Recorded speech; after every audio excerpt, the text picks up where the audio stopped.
Hello.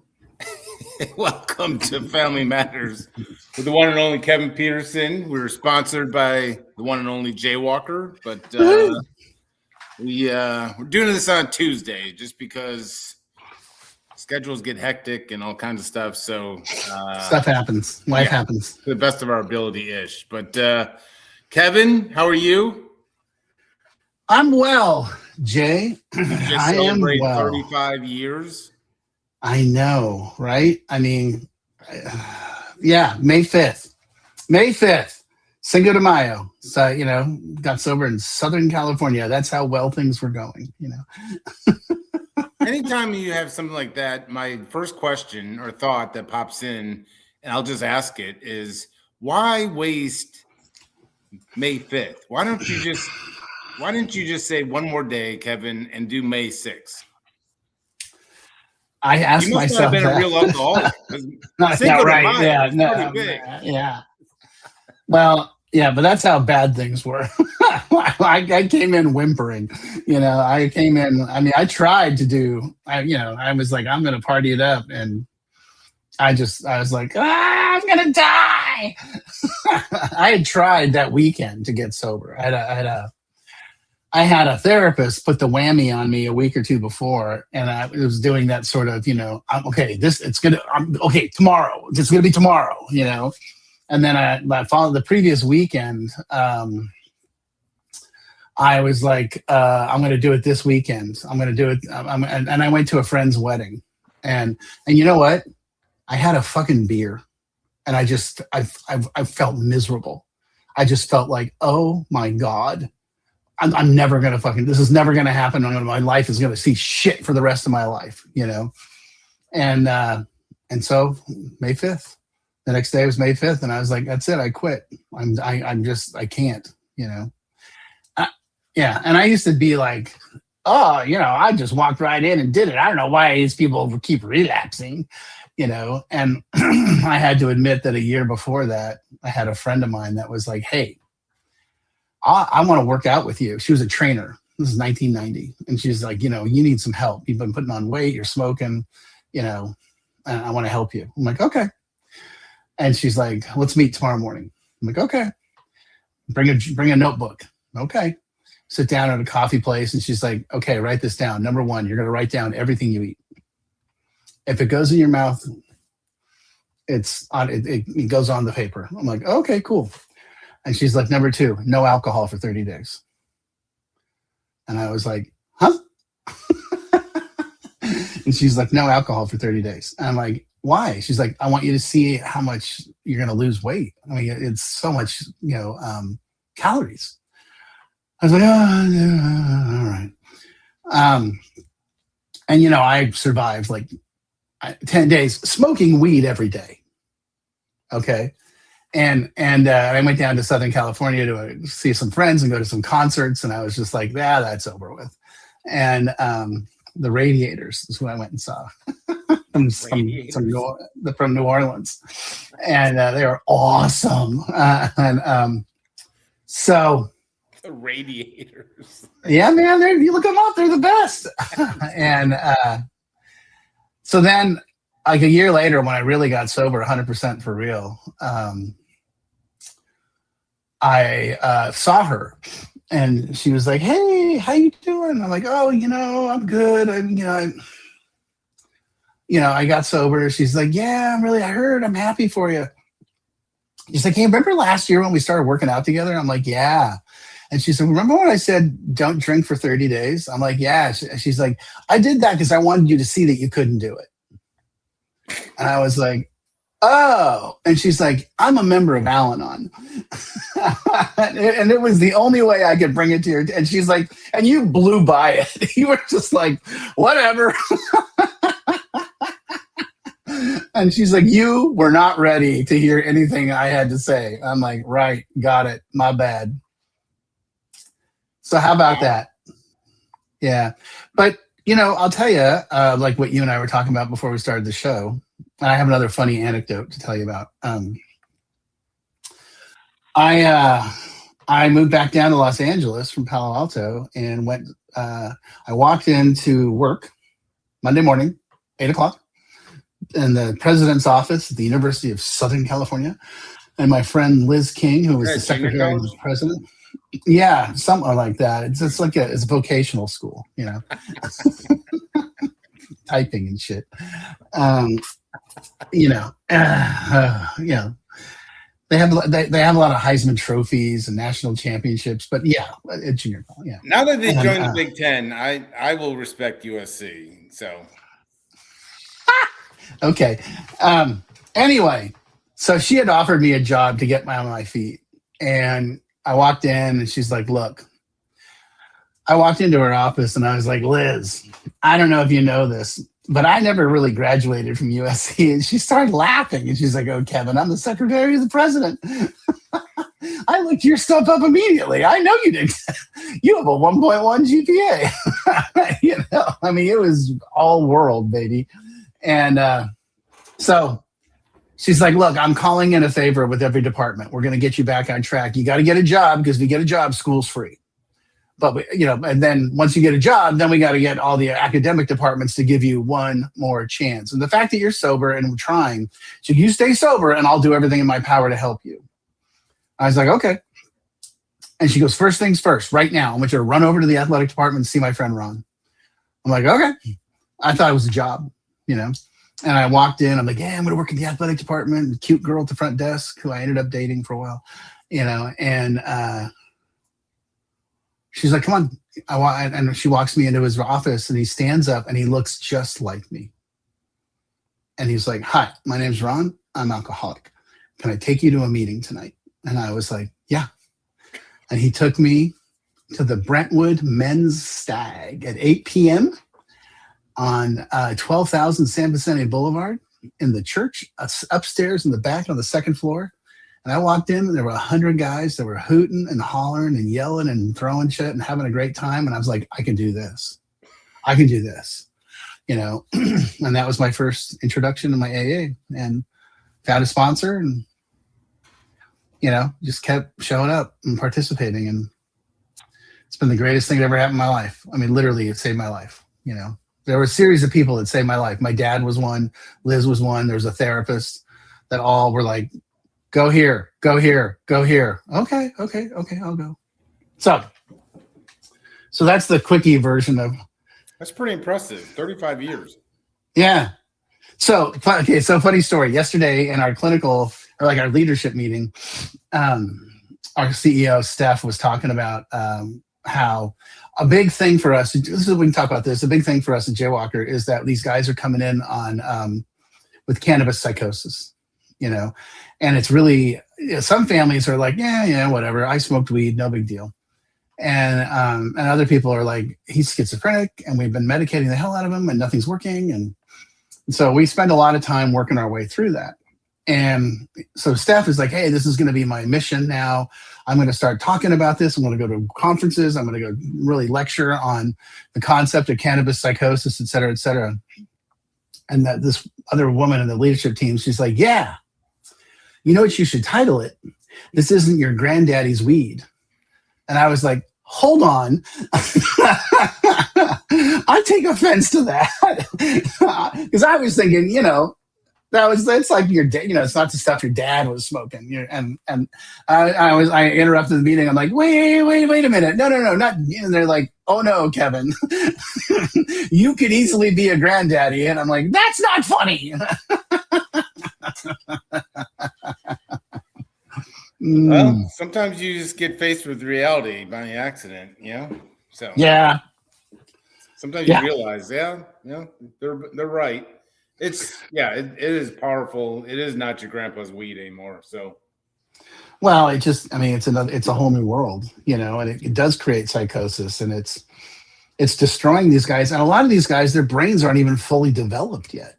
They're in their early 20s, mid 20s, and their brains, first of all, they started using this stuff 5-10 years ago. So they've already stopped the development, and now they're locked in like a 14 to 16-year-old range. So, and they're getting all these diagnoses and all these, medication. And good Lord, all the while, the reality is it's probably the THC that they're ingesting and so forth, eating, ingesting, whatever. So, Yeah. So, yeah, I don't know, bro. I don't know. My attitude was I'm going to give these clowns 6 weeks and see how it goes. 6 weeks, 6 months, see how it goes. And I'm still kind of at that space. You still giving it 6 months? Every 6 months, I'm like, okay. I'll stay another 6 months. Another 6 months. Another 6 months. And yeah, it's great. I love it. I go to 2 meetings. Saturday morning, I go to a meeting here in Jax Beach at the club at 8:30 in the morning called the Goodfellas, and it can be anywhere from a dozen to 2 dozen guys. It's very low key, very easygoing, very nice guys. They're really very connected, and we go to breakfast afterwards, and it's kind of that group. And I like those guys a lot. They're good. They're solid. They're characters. And then Sunday morning at 9:00, I go to one called the Spiritual Nights, and Nights with a K, and it's at a place called Java, and it's in town. It's one, and it's a little rougher. It ain't the beach, And there's about 100 or so guys in that room, and they introduce their name and their sobriety date. And I'm telling you right now, 75 to 85% of that room has less than 2 years. Really? Yeah. And I mean, I would even say less than a year. So there's a lot of guys that are hanging on, and they're desperate. And that's what I need, man. I gotta roll with those guys. I need the guys that are like, what the hell? How do I get through this? And they're living in sober livings. They're living in, places that they're just trying to make it. They're just trying to stay sober, just trying to make it. And it's like, yeah, I get it.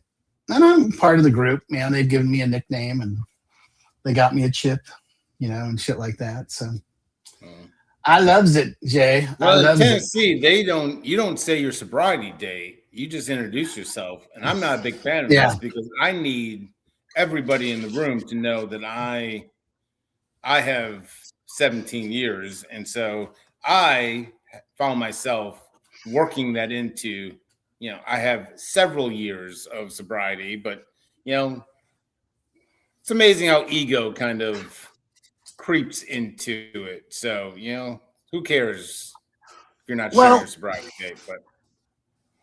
Yeah, I've never done that before. That's something they do here a little bit. And it kind of like, oh, yeah, it's not a Colorado thing.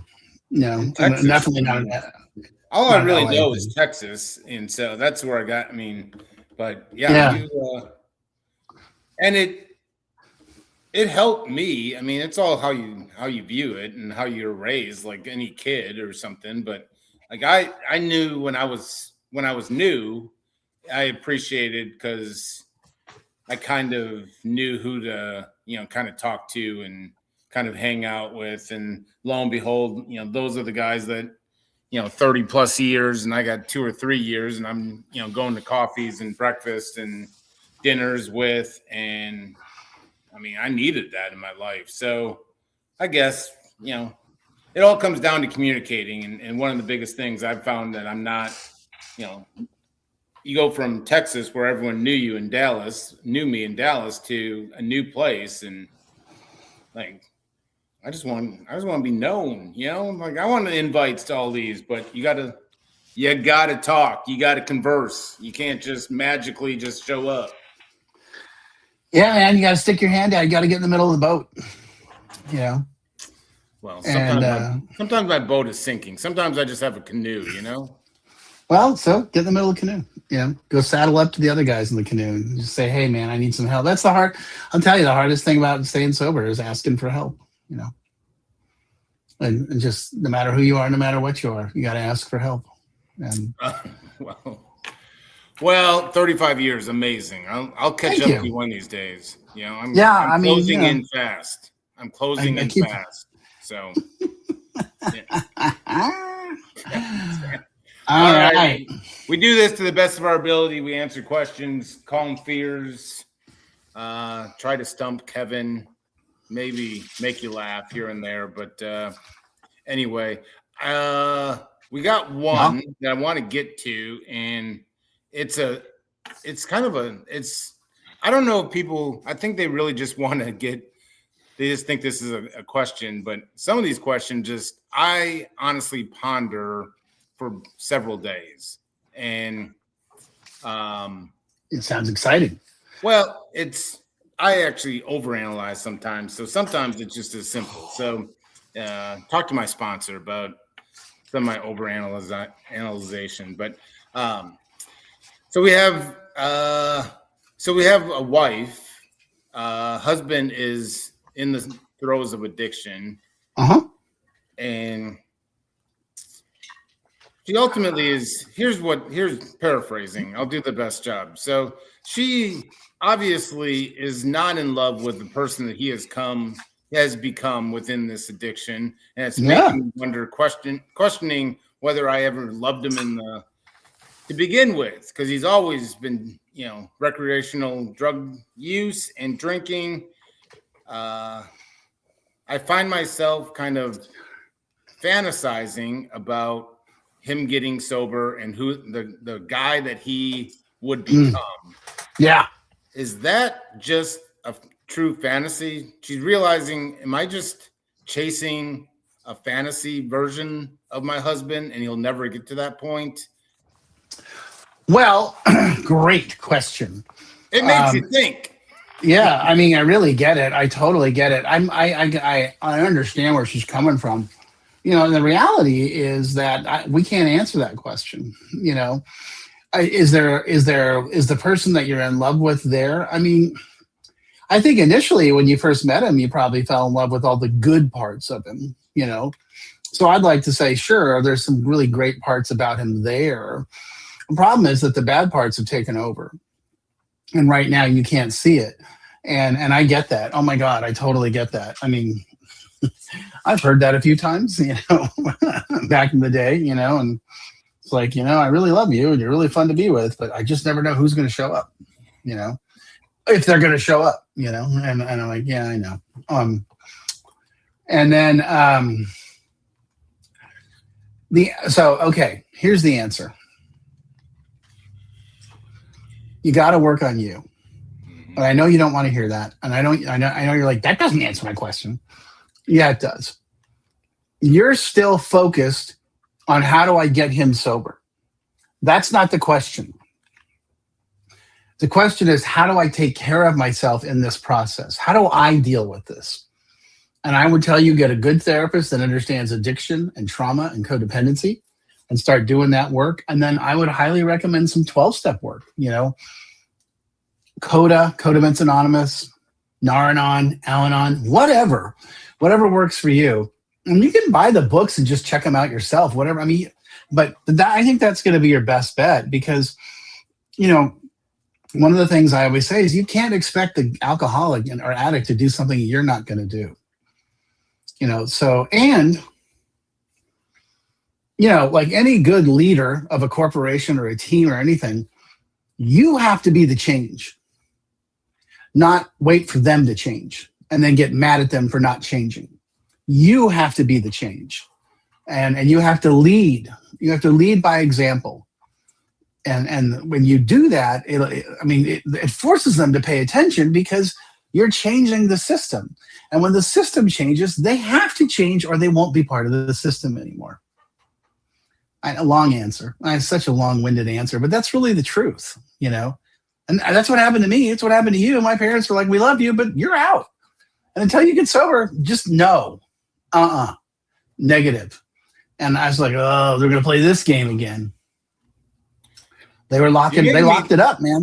What I think about is, and I never thought about this through my days of analyzing this question, is what if she put some work into herself and imagine the person that she would become if she got healthier and took care of herself more, healthy boundaries, so forth like that, and not necessarily talk about the person that he's going to become if he gets sober. Imagine the person she's going to become if she starts taking care of herself and drawing some healthy boundaries.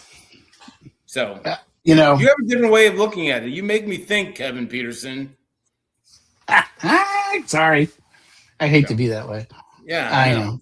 Give me a migraine or something. We have a bunch, and I'm sure we've always touched on it, but when we're talking, this one several months ago, but as I page through, there's a lot of have I confused control with love for so long that I don't know the difference, and I want to talk about control and then kind of love. And I understand this question because it's you can confuse this so much. I mean, so many families try to control so many things. In reality, we can't really control very much that's really in our control of all. Like I'm finally realizing there's very, very little that I truly even have control over. Yep. And it's just real simple how I show up, my behaviors, and so forth. But I think you would think on paper you see control and then you see love, and there's this huge separation in theory. But when you're coming with families and within addiction, loving an addict, control and love are I mean, right there. I mean, I can understand what they're saying. Have I confused control with love for so long? I don't know the difference.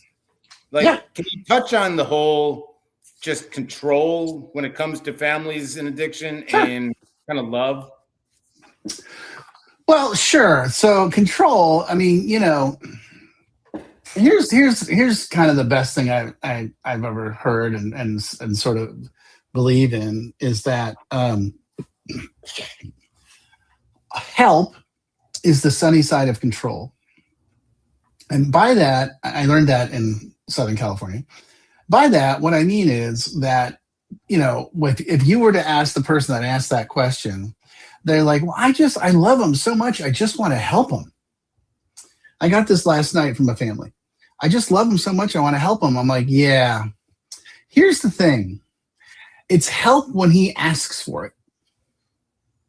Otherwise, it's you controlling him.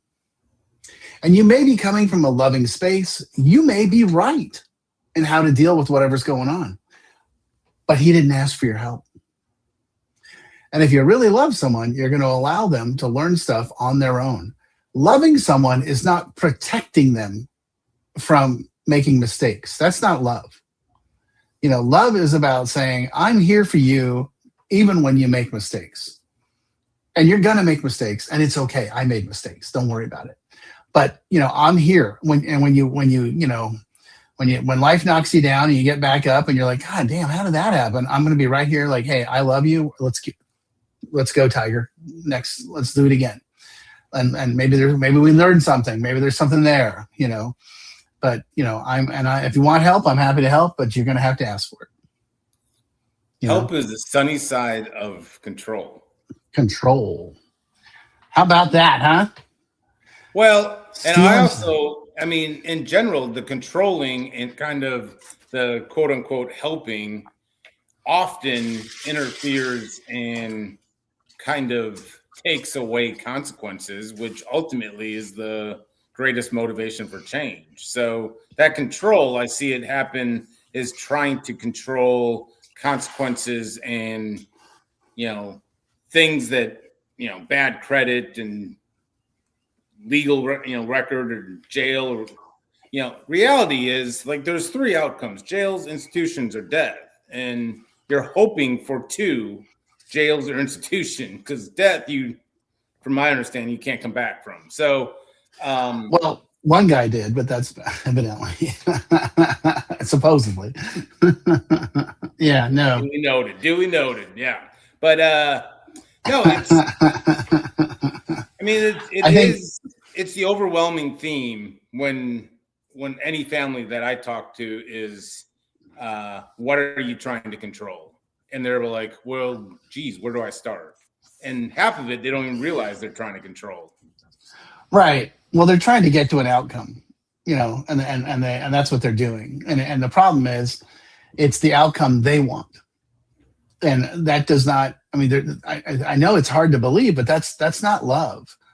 That's you trying to push your agenda down somebody's throat. That's control and manipulation. And it doesn't matter if it's, oh, but I want all good things. It doesn't matter.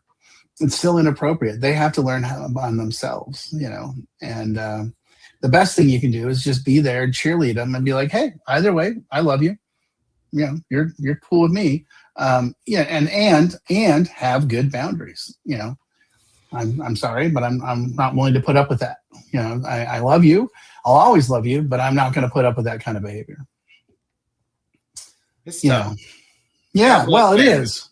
Yeah. God bless families. And I think the shocking thing is this family recovery kind of blanket statement. But, in general, family recovery, I think, is just kind of people are finally realizing, and I hope more and more people, facilities, and within the treatment space invest more in family recovery, because from the more and more I do it, the more and more I realize that there's, you need to help the family before sometimes even trying to help the addict or alcoholic.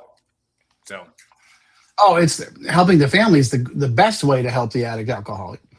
Because if the family changes, the guy has to change if he wants to be part of the family. Yeah. And that's tough, right? Because you're kind of throwing it on you're spinning it. They're like, what do you mean? He's the one that's got this, he's got to change. I'm like, right. But the best way to make that happen is by you guys changing and saying, oh, we're not going to tolerate that anymore. Yeah. It's like if you're trying to eat healthy, or, if the person's in charge of the food, or says like, oh, okay, so we're going to start doing this. We're going to eat organic vegetables and this, that, and the other thing. And we're not doing any processed foods. And that's just how it's going to be in this house. And we're not going to put up with anything else. And, if you want to eat here, that's what you're going to eat. I'll start eating healthier on Monday, Kevin. Lay off me, all right? Yeah. I wasn't saying that. I've been saying that for, I can't tell you how many years. Talk about procrastination. I can write a thesis on procrastination. Tomorrow, yeah. Sobriety. Sobriety, I think, is really the only thing I've ever followed through on. And shockingly, I really didn't even do that much. I just kept showing up at some places, and lo and behold. But anyway. Yeah. Kevin, always a pleasure. My man. We'll do this to the best of our ability next week sometime. Yeah, whatever works. Coming. If you are watching a live or replay or anything, keep the questions coming. We love answering. The more questions you send, the less Kevin and I actually talk. So, yeah, less I got to fill time talking about me. Which, I'm happy to do. So, my favorite topic, me. That's why I love it. Let's do a speaker meeting. Jay, do you want to speak? Absolutely. I know about this topic. This is my favorite topic. Every week we should be doing this.